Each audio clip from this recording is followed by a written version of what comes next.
یا وجود، عدم اور وجود سے باہر کوئی چیز، جب اسی پر اللہ کی قدرت، پھر اور کس چیز کو کہہ سکتے ہیں کہ اللہ کی قدرت سے باہر ہے؟ اوروں کی قدرت کو آپ مان سکتے ہیں کہ صاحب یہ فلانی چیز تمہاری قدرت میں ہے، یہ فلانی چیز تمہاری قدرت میں ہے، لیکن یہ اور نہیں ہے، لیکن اللہ کے بارے میں یہ نہیں کہہ سکتے کہ یہ چیز اللہ کی قدرت میں نہیں ہے۔ ہر چیز اللہ کی قدرت میں، اس لیے زندگی اور موت اس کی قدرت میں۔ وَمَا اخْتَلَفْتُمْ فِيهِ مِنْ شَيْءٍ فَحُكْمُهُ إِلَى اللَّهِ، فرمایا اور جن چیزوں میں تم اختلاف کرتے ہو کسی بھی چیز کے تعلق سے، اس کا فیصلہ اللہ ہی کے پاس ہے۔ یعنی کس چیز میں تم اختلاف کرتے ہو، یہاں مراد اس سے جب خود قرآن حکیم نے متعین نہیں کیا کس چیز میں اختلاف اور کس چیز کا فیصلہ عام رکھا ہے، تو آپ بھی عام رکھیں گے۔ کیا مطلب؟ عقیدے کا جھگڑا، اس کا فیصلہ کون کرے گا؟ کیا دنیا میں آپ کوئی کونسل بنا سکتے ہیں اس بات کے لیے کہ جو یہ کونسل یہ بیٹھ کر فیصلہ کرے کون سا عقیدہ صحیح ہے کون سا عقیدہ غلط؟ ظاہر ہے کہ اللہ کے طرف جائے گا یہ مسئلہ، اللہ ہی کا فیصلہ ہے کہ اس کا عقیدہ درست۔ اسی طرح سے مثلا عبادتیں کون سی صحیح ہیں کون سی غلط، کیا دنیا میں اس کے واسطے کوئی کونسل بنائی جائے کہ کونسل بیٹھ کر کے یہ طے کرے کون سی عبادتیں صحیح اور کون سی عبادتیں غلط؟ اس کا فیصلہ بھی اللہ ہی کو کرنا ہے۔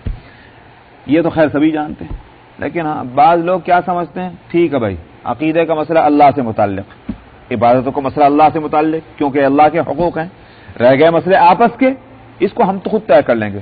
کس طرح سے ہم کو اپنا نظام سیاست قائم کرنا ہے، کس طرح سے ہم کو اپنا نظام مالیات قائم کرنا ہے، کس طرح سے ہم کو اپنی دکانیں چلانی ہیں، کس طرح سے اپنا نیبرہوڈ قائم کرنا ہے، یہ ساری چیزیں ہماری آپس کی ہیں، اس کو ہم طے کر لیں گے۔ فحکمہ الی اللہ، کوئی چیز دنیا میں انسانوں کے لیے ایسی نہیں ہے کہ جس کا وہ فیصلہ وہ خود کریں گے، ساری چیزوں کا فیصلہ اللہ ہی کی طرف سے ہونا ہے، اس لیے کہ مالک وہی ہے، آقا وہی ہے۔ بندہ اور عبد کا لفظ، عبد کا اردو میں ترجمہ آپ چاہے تو بندہ کر لیں، اور بندہ کا تو بلکہ غلام سے بھی آگے کا لفظ ہے بندہ اردو میں۔ غلام کا کوئی اختیار نہیں ہوتا، سارا اختیار آقا کا ہے۔ اسی واسطے میں کہتا ہوں کہ یہ فقہی مسئلہ اگر اس کو ذہن میں رکھا جائے تو آقا اور غلام کی جو حیثیت ہے وہ خوب اچھی طرح سمجھ میں آ جاتی ہے۔ فقہا کہتے ہیں کہ غلام اگر اپنے آقا کے ساتھ سفر کر رہا ہو، کسی جگہ جا کر ٹھہر گئے، غلام نے نیت کر لی 15 دن کے ٹھہرنے کی، کیا یہ غلام پوری نماز پڑھے گا اس لیے کہ اس نے 15 دن کی نیت کر لی ٹھہرنے کی؟ فقہا کہتے ہیں نہیں، دیکھنا یہ ہے کہ آقا کی نیت کیا ہے۔ اگر آقا نے 15 دن کی نیت کی ہے تو وہ بھی پوری پڑھے گا، غلام بھی پوری پڑھے گا۔ لیکن اگر آقا کی نیت 1 ہفتے ٹھہرنے کی ہے اور اس کے بعد جانے کی، اور ظاہر ہے کہ غلام کو بھی ساتھ جانا ہے، تو غلام کی نیت کا کوئی اعتبار نہیں، چاہے وہ 1 سال کی بھی نیت کرے گا، اس کو آدھی نماز پڑھنی ہے۔ اسی طرح آپ اس کو الٹا بھی کر سکتے ہیں کہ غلام نے کہا میں تو 1 ہفتے میں جا رہا، اور آقا کا فیصلہ ہے کہ وہ 15 دن ٹھہرے، غلام کی نماز قصر ہوگی ہی نہیں، اس کو پوری ہی پڑھنی ہے، اس لیے کہ آقا کی نیت کا اعتبار ہے، اس کی نیت کا اعتبار نہیں۔ یہ ہے صورتحال۔ اب اس سے آپ اندازہ کر سکتے ہیں کہ آقا کے اختیارات کیا ہیں اور غلام کے اختیار کیا ہیں۔ عربی میں غلام کے لیے عبد کا لفظ آتا ہے، اللہ کی طرف سے جب نسبت کی جائے گی کسی عبد کی تو وہاں تو بندے کا لفظ اس کا ترجمہ ہوگا۔ آقا سے بھی، غلام سے بھی بڑھ کر عبد اور بندے کے بے اختیاری، اللہ کے مقابلے میں بندے کا کوئی اختیار ہی نہیں۔ بندے کو اگر ایک گھونٹ پینا ہے تو یہ بھی اللہ کی اجازت سے اور اللہ کے نام سے پینا ہے، اور ایک لقمہ اگر کھانا تو اللہ کی اجازت سے اور اس کے نام سے کھانا ہے کہ نہیں؟ مولا کہہ دے حرام بس حرام، مولا کہہ دے حلال تو حلال، آپ کی اپنی عقل سے فیصلے اس میں نہیں ہوں گے، قطعاً نہیں ہوں گے۔ آپ صاحب نیوٹریشن کی بک لے کر بیٹھ جائیں کہ صاحب یہ ٹھیک ہے اگر گائے کا گوشت حلال ہے تو شاید بھیڑیا کا گوشت کیوں حلال نہیں ہے؟ نیوٹریشن کے اعتبار سے دونوں میں کوئی ہم کو فرق نظر نہیں آ رہا۔ مثلا کہا جائے گا اتفاق ہے کہ گائے کا گوشت اگر حلال کیا گیا ہے تو نیوٹریشن کے جو ماہر ہیں وہ بھی اگر یوں کہہ رہے ہیں کہ بہت اچھا ہے، واقعی گائے کا گوشت حلال ہی ہونا چاہیے، یہ اتفاق ہے۔ لیکن اگر ساری دنیا کے نیوٹریشن کے ماہر یہ کہہ دیتے کہ گائے کا گوشت بالکل نقصان دہ ہے اور اللہ کے وحی کے ذریعے سے یہ بات پہنچتی گائے کا گوشت حلال ہے تو وہ حلال ہی ہوتا. یہ الگ بات ہے کہ ہمارا عقیدہ یہ ہے کہ انسانوں کے لیے جو چیزیں نقصان دہ ہیں وہ حرام ہیں، جو چیزیں نقصان دہ نہیں ہیں ان کو حلال قرار دیا گیا. یہ الگ بات ہے، لیکن حلال ہونے کی وجہ یہ نہیں ہے کہ یہ نقصان دہ نہیں ہے اور حرام ہونے کی وجہ یہ نہیں ہے کہ یہ نقصان دہ.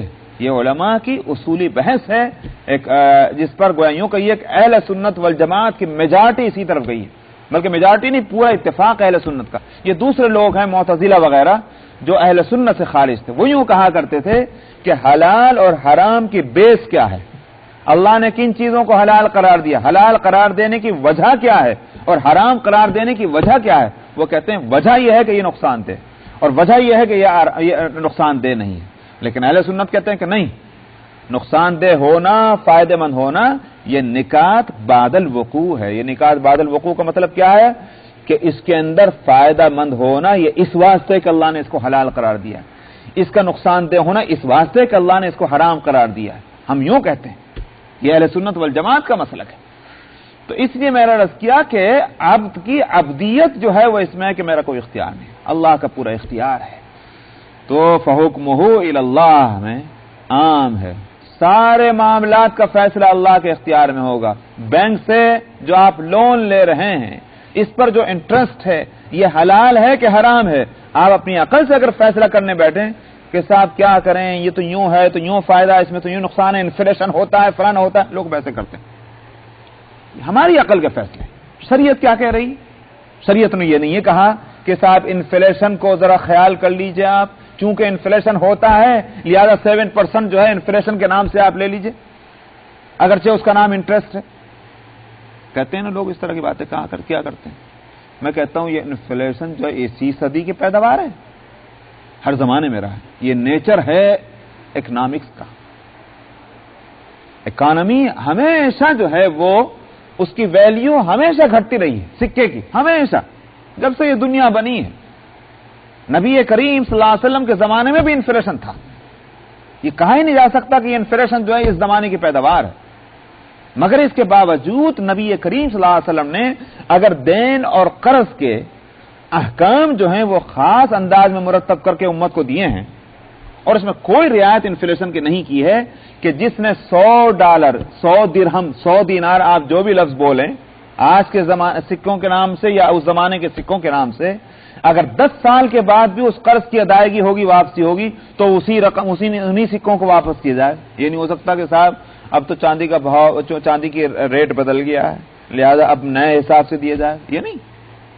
مہر ہے، اگر مہر جو ہے $2000 کسی عورت کا مہر مقرر ہوا، $2000 50 سال کے بعد بھی اگر وہ مہر ادا ہوگا، کتنا ادا ہوگا؟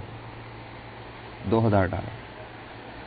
یہ نہیں ہو سکتا صاحب جب میاں صاحب آپ نے $2000 مقرر کیے تھے اس کے اعتبار سے تو اگر دیکھا جائے تو آج تو $10,000 بنتے ہیں. یہ نہیں ہوگا. تو اس لیے میں نے عرض کیا کہ اس میں ہماری عقلوں کا سوال نہیں ہے، بندے کی بندگی یہ ہے کہ جو اللہ اور اس کے رسول نے فرما دیا. فحکمہ الی اللہ میں ساری چیزیں اللہ کی طرف لوٹ جاتی ہیں، چاہے آپسی حقوق کا معاملہ ہو، چاہے اللہ کے حقوق کا معاملہ ہو، چاہے بیع و شراء ہو، چاہے عبادات ہو، چاہے عقیدہ ہو. وَمَا اخْتَلَفْتُمْ فِيهِ مِنْ شَيْءٍ فَحُكْمُهُ إِلَى اللَّهِ ذَلِكُمُ اللَّهُ رَبِّي. فرمایا تو وہی اللہ میرا رب ہے. علیہ توکلت وإلیہ انیب، اسی پر میں نے بھروسہ کیا ہے اور اسی کی طرف میں توجہ کرتا ہوں. قرآن حکیم کی عجیب بات ہے، میں ترجمہ پہ آپ کی نظر رہنی چاہیے جو ترجمہ کر رہا ہوں. علیہ توکلت، اسی پر میں نے بھروسہ کیا ہے. یہ کون سا ٹینس ہے؟ ارے بھائی کون سا صیغہ ہے؟ پاسٹ، ماضی. میں نے اسی پر بھروسہ کیا ہے. وَإِلَيْهِ أُنِيبُ، اور میں اسی کی طرف توجہ کرتا ہوں. یہ انگلش میں تو اس کو پریزنٹ ٹینس کہتے ہیں، عربی میں اس کو کہتے ہیں مضارع.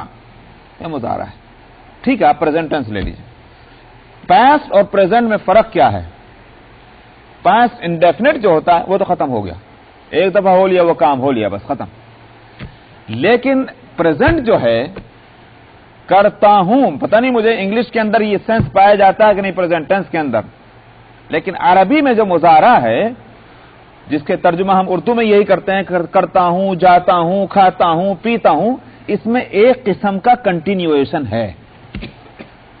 اس کو عربی میں کہتے ہیں استمرار، کنٹینیویشن ہے.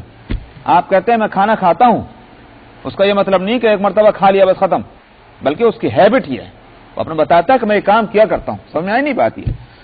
تو یہاں علیہ توکلت، اس کے معنی تو یہ ہوگا کہ میں نے ایک مرتبہ فیصلہ کر لیا ہے کہ مجھے بھروسہ سارے معاملات پر اس ذات پر کرنا ہے. یہ ہو چکا فیصلہ، ڈیسیژن لیا جا چکا. وَإِلَيْهِ أُنِيبُ، اور یہاں لائے ہیں مضارع. اور میں ہر معاملے کے اندر جب کوئی مسئلہ پیش آتا ہے، جب میں کوئی قدم اٹھاتا ہوں، میں اسی کی طرف توجہ کرتا ہوں. یہ ایک دفعہ کی بات نہیں ہے، یہ ہر مرتبہ ضرورت پڑے گی اللہ کی طرف توجہ کرنے کی. تو اس واسطے وہاں پریزنٹ ٹینس ہے تو یہاں، وہاں جو ہے پاسٹ ٹینس ہے تو یہاں پریزنٹ ٹینس ہے، وہاں ماضی ہے تو یہاں مضارع ہے. فاطر السماوات والارض، فرمایا کہ وہ اللہ جو ہے جس پر میں نے بھروسہ کیا ہے، جس کی طرف میں توجہ کرتا ہوں، وہی ہے پیدا کرنے والا آسمانوں کا اور زمین کا. اب تمہارا بھروسہ جن پہ ہے ان کی شان بھی دیکھ لو، اور جس کے اوپر میرا بھروسہ ہے اس کی شان یہ ہے کہ پیدا کرنے والا ہے آسمانوں کا اور زمین کا. جعل لکم من انفسکم ازواجا، ایسا نہیں ہے کہ اس کی عنایت اور مہربانی صرف میرے اوپر ہے، تم ان کی مہربانی سے بچے ہوئے نہیں، تم بھی خود اسی کی مہربانی میں ہو. کیوں؟ جعل لکم من انفسکم ازواجا، تمہارے اندر سے تمہارے جوڑے بنائے اسی نے. ومن الانعام ازواجا، اور اسی نے جانوروں کے اندر بھی جوڑے بنائے، جس کا نتیجہ کیا ہے؟ یزرعکم فیہ، تمہاری نسل انہی طریقوں سے چلائی ہے. تو تم، یہ نہیں ہے کہ زید پر اللہ کا احسان ہے، زید کے بیٹے پر نہیں، یا زید کے ابا پر نہیں، یہ نہیں ہے. از آدم تا ایدم، اور کائنات میں جو کچھ ہو رہا ہے، جو کچھ ہوتا رہا ہے اور جو کچھ ہوتا رہے گا، یہ سارے کے ساری اللہ کے کرنے سے ہے. یزرعکم فیہ لیس کمثلہ شیء، اور اس کی ذات وہ ہے کہ اس جیسی کوئی بھی نہیں. کسی کو بھی مثال دے کر یوں نہیں کہہ سکتے اللہ میاں ایسے ہیں، تو اس کی قدرت سے مثال نہیں دے سکتے کسی کی قدرت کو، اس کے اختیار سے مثال نہیں دے سکتے کسی کے اختیار کو، اس کی ذات سے اختیار نہیں، اس کی صفات سے گویا مثال نہیں دے سکتے. لیس کمثلہ شیء وہو السمیع البصیر، اور وہ سننے والا اور دیکھنے والا ہے. یعنی السمیع البصیر کے معنی یہ ہیں کہ ہر وقت سنتا ہے، ہر ایک کی سنتا ہے، ہر آواز کو سنتا ہے. البصیر، ہر چیز کو دیکھتا ہے، ہر جگہ دیکھتا ہے، ہر زمانے میں دیکھتا ہے، اس لیے کہ اس کی صفت ہے. لہو مقالید السماوات والارض، اسی کے قبضے میں ہیں آسمانوں اور زمین کی کنجیاں. یہ مطلب نہیں ہے کہ بھئی اللہ میاں نے کوئی تالا لگا رکھا اور اس کی کنجی لے کے بیٹھ گئے ہیں، ایسا نہیں، بلکہ ایک محاورہ ہے. کسی کے قبضے اور اختیار کو جب بتانا ہو تو یہ کہا کرتے ہیں کہ بھئی اس مسئلے کی چابی تو اس کے ہاتھ میں، اور مسئلہ کہیں تالے میں تھوڑا ہی ہے، کسی صندوق میں تھوڑا ہی مسئلہ اور میٹر رکھا ہوا ہے. محاورہ ہے کہ مطلب یہ فلانی چیز جو ہے فلاں کے اختیار میں. فرمایا آسمانوں اور زمین کی کنجیاں اس کے قبضے میں ہیں. یبسط الرزق لمن یشاء ویقدر، جس کو چاہے وہ رزق فراخی سے دیتا ہے، ویقدر، اور اسی طرح سے وہ اس میں تنگی بھی کرتا ہے. کم اور زیادہ دینا یہ اللہ کے اختیار میں ہے. اس کا تعلق اسباب سے نہیں، اس کا تعلق اپنی کوششوں سے نہیں، اس کا تعلق ڈگریوں سے نہیں. بہت سے وہ لوگ ہیں بڑی ڈگریاں، کھانے کو کم. بہت سے وہ لوگ ہیں رات اور دن محنت کر رہے ہیں، کھانے کو کم. بہت سے وہ لوگ اس کے اپوزٹ ہیں، صبح سے شام جو ہیں جوتے پٹخارتے ملتے ہیں، آرام سے کھا رہے ہیں. بہت سے وہ لوگ ہیں کہ ڈگریاں کچھ بھی نہیں، ہائی اسکول بھی مشکل سے پاس کیا، اور دیکھو تو صاحب دن بھر میں جو ہے وہ اتنا کما لیتے ہیں کہ بڑی ڈگری والا بھی نہیں کماتا. ہو رہا نہیں تماشا یہ ہو رہا. یہ دراصل اللہ کے دینے کی بات ہے، یہ تقسیم اللہ کی ہے. اللہ تعالیٰ جس کو جتنا دینا چاہتے ہیں وہ دیتے ہیں، مگر اس کے یہ معنی نہیں کہ اچھی بات ہے پھر ہم بھی گھر جا کے بیٹھ رہے ہیں، ہمیں کیا ضرورت پڑی کہ ہم محنت کریں. نہیں، جس اللہ نے اس نظام کو اپنے ہاتھ میں رکھا ہے، اسی اللہ نے اس دنیا کا مزاج یہ بنایا ہے